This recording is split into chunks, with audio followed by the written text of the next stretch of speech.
안녕하세요, 잼블러입니다. 이번 승무패 15회차는 분데스리가 8경기와 라리가 6경기로 구성되었는데요. 그럼 첫 경기부터 순서대로 살펴보겠습니다. 첫 번째 경기는 라이프치히와 마인츠의 경기.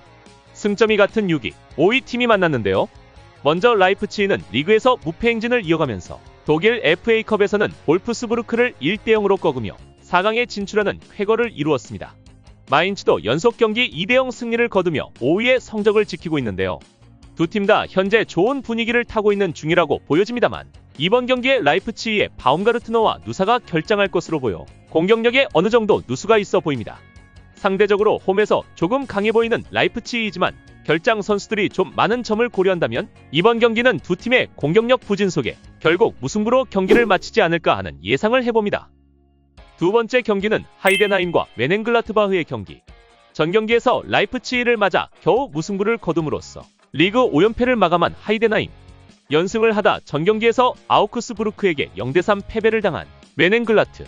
상대 전적이나 득실면에서만 봐도 메넨이 유리한 경기를 펼칠 것으로 예상되는데요. 하지만 아우크스부르크와의 전 경기에서 골키퍼 올림의 반칙 퇴장으로 이번 경기 결장이 확실시되는 바 주전 골키퍼 니콜라스 모리츠까지 부상으로 빠진 상태라 메넨글라트의 최대 고민은 골키퍼가 될 것 같습니다. 하이덴하임이 메넨글라트를 잡을 수 있는 좋은 기회가 될 듯 보이는데요. 하지만 하이덴하임도 세프너와 시엔자가 결장할 것으로 보여 활발한 공격력을 기대하기는 쉽지 않아 보입니다. 그래도 공수에서 좀 더 안정적인 모습을 보이는 미넨이 하이덴하임은 잡지 않을까 싶습니다. 저는 메넨글라트바흐의 원정승을 예상합니다. 세 번째 경기는 베르더 브레멘과 볼프스부르크의 경기. 공교롭게도 두 팀은 독일 FA컵 8강전에서 패하고 돌아왔는데요. 브레멘은 그 전에 리그에서 3연패를 당하고 있었습니다. 특히 3경기에 11실점에 1골만 넣으며 총체적으로 부진한 모습을 보이고 있는데요. 반면 볼프스부르크는 5경기 1승 3무승부를 기록하며 기대만큼 승을 쌓지 못하고 있습니다. 상대 전적에서는 막상막하의 경기력을 보여주고 있고 이번 경기 결장 선수들의 면모를 보면 먼저 두 팀의 주전 골키퍼들이 빠질 것으로 보이고 공격력 쪽에선 브레멘의 전력 손실이 좀 더 크지 않을까 싶습니다. 그래도 원정에 더 강한 모습을 보이는 볼프스부르크이기에 원정팀의 무패 행진에 더 기대를 걸어보겠습니다. 볼프스부르크의 원정승을 예상해보겠습니다. 네 번째 경기는 보훔과 호펜하임의 경기. 최근 3경기 무패를 기록하며 최하위에서 강등권 탈출을 노리고 있는 보훔. 호펜하임도 최근 슈투트가르트와 비기며 자신감을 회복하고 있는 듯 보이는데요. 상대 전적에서는 호펜하임이 우위를 보이고 있지만 보훔이 쉽게 물러서지 않는 모습을 보여주고 있습니다. 하지만 호펜하임에게 강한 모습을 보였던 보훔의 케빈 스토커가 미넨으로 이적한 상태고 팀 내 최다 득점력의 보아두가 부상으로 결장할 것으로 보여 승리를 낙관하기는 힘들어 보입니다. 원정팀 호펜하임도 주전 골키퍼 바우만과 주전 공격수 흘로제크가 결장할 것으로 보이지만 오르반과 타바코비치의 최근의 기량이 좋아 보여 이번 경기에 기대를 걸어 볼만하다고 생각됩니다. 원정팀 호펜하임의 승을 예상해봅니다. 다섯 번째 경기는 장크트 파울리와 도르트문트의 경기. 최근 3연패를 당하며 좀처럼 돌파구를 찾지 못하고 있는 장크트 파울리.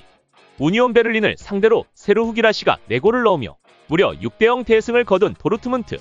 최근 분위기나 공격력을 비추어 볼 때 주전 공격수 길라보기가 빠진 장크트 파울리를 상대로 도르트문트는 이번 경기를 쉽게 승리를 따내며 연승의 시작을 하지 않을까 예상해봅니다. 여섯 번째 경기는 라리가. 라요 바이에카노와 세비야의 경기. 라요는 연승을 달리다 강팀들을 만나 2연패를 당하고 말았는데요. 한 점 차로 패하며 선전을 했지만 한 골도 넣지 못했다는 점에서 주전 공격수들의 부상과 부진이 아쉬운 라요였습니다. 반면 세비야는 마요르카와의 경기에서 다잡은 승리를 추가 시간에 골을 허용하며 아쉽게도 무승부에 만족해야 했습니다. 상대 전적에서는 세비야가 우세해 있고 이번 경기에 라요의 주공격수 데 프루토스가 전경기 퇴장으로 결장하게 되었는데요. 그렇지 않아도 공격수들의 부상으로 어려움을 겪는 라요로서는 큰 손실이 아닐 수 없습니다. 공격력에서 앞서는 세비야가 이번 경기를 가져올 수 있는 좋은 기회라고 생각됩니다. 세비야의 원정승을 예상해보겠습니다.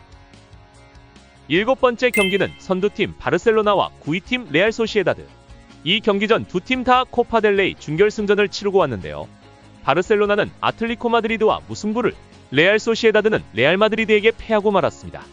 본 리그에서는 바르셀로나가 선두팀답게 5연승을 이어가고 있고 레알 소시에다드도 레가레스를 상대로 승점 3점을 챙겼습니다. 이번 경기 결장 선수들의 면모를 살펴보면 바르셀로나보다 레알 소시에다드의 데미지가 더 커 보이는데요. 주 공격수 베커와 쿠보가 퇴장과 경고 누적으로 이번 경기에 뛸 수 없다는 것이 레알 소시에다드로서는 큰 손실이 아닐 수 없습니다. 이번 경기는 홈팀 바르셀로나의 승을 의심할 만한 이슈가 없을 것 같습니다. 8번째 경기는 프랑크푸르트와 레버쿠젠의 경기. 리그 3위와 2위 팀의 대결인데요. 순위 차이는 한 계단 차이이지만 승점은 8점 차이가 날 만큼 두 팀의 수준의 차이는 있어 보입니다. 프랑크푸르트는 전 경기에서 선두팀 바이에른 뮌헨에게 4대0 대패를 당하며 3위 팀의 체면을 구겼는데요. 상대 전적과 득실차에서도 확실히 우위에 있는 레버쿠젠이 이번 경기도 무난히 승리를 가져올 것으로 예상됩니다. 9번째 경기는 라리가 아틀레티코 마드리드와 아틀레틱 빌바오의 경기. 두 팀 다 패배를 잊은 듯 승무장구하고 있는 모습인데요. 최소 실점을 하며 이길 때는 확실히 득점을 쌓아가는 알뜰한 경기력을 보여주고 있습니다. 상대 전적에서는 아틀레티코 마드리드가 최근 경기에서 모두 승리했고 빌바오의 주전 미드필더 오이안 산세트의 결장이 유력해 빌바오로서는 쉽지 않은 경기를 펼칠 것으로 예상됩니다. 아틀레티코 마드리드의 홈승을 예상합니다. 10번째 경기는 레가네스와 헤타페의 경기. 두 팀 다 전 경기에서 패배를 당하고 이번 경기에 맞붙게 되는데요. 저조한 득점력이 두 팀의 공통된 문제라고 생각됩니다. 상대 전적에서는 홈팀 헤타페가 조금 앞서는 경기를 펼치고도 결국 무승부로 경기를 마쳤었는데요. 이번 경기도 무승부 경기가 많은 두 팀이고 득점력이 떨어지는 팀들임을 감안한다면 지난 경기와 마찬가지로 무승부로 경기를 마치리라 예상됩니다. 11번째 경기는 분데스리가 우니온 베를린과 홀슈타인의 경기.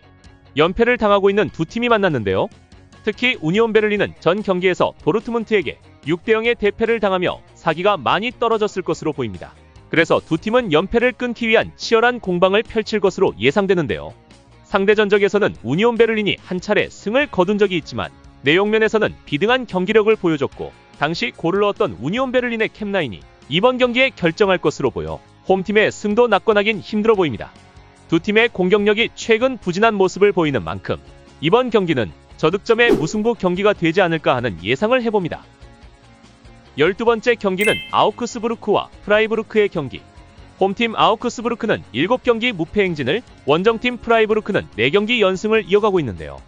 이번 경기를 통해 한 팀은 기록이 멈출 것으로 보여집니다. 그리고 두 팀은 최근 실점을 거의 안 하는 짠물 축구를 보여주고 있는데요. 그래서 이번 경기도 한 점 차로 승부가 갈리지 않을까 예상됩니다. 상대 전적에서는 3경기 모두 홈팀이 승리를 가져갔었고 프라이브의 원정 경기 결과가 그리 좋아 보이지 않기에 이번 경기는 홈팀 아우크스부르크의 한 점 차 승을 예상해보겠습니다. 13번째 경기는 마요르카와 알라베스의 경기. 3경기 연속 패가 없는 마요르카와 5경기 연속 승이 없는 알라베스가 만났는데요. 최근 수비에서 안정감을 찾아가며 순위를 8위까지 끌어올린 마요르카입니다. 알라베스도 에스파뇰에게 0대1로 패배는 했지만 점유율과 슈팅면에서는 앞서는 경기력을 보여줬습니다. 하지만 두 팀 모두 공격력에서 약점을 보이는 만큼 수비에 치중하며 소극적인 경기를 펼친다면 무승부의 경기 결과가 나올 확률이 높은 경기라 할 수 있겠습니다. 승무패 15회차 마지막 경기는 오사수나와 발렌시아의 경기. 오사수나는 전 경기에서 셀타비고에게 페널티골을 허용하며 아쉽게 패하고 말았는데요.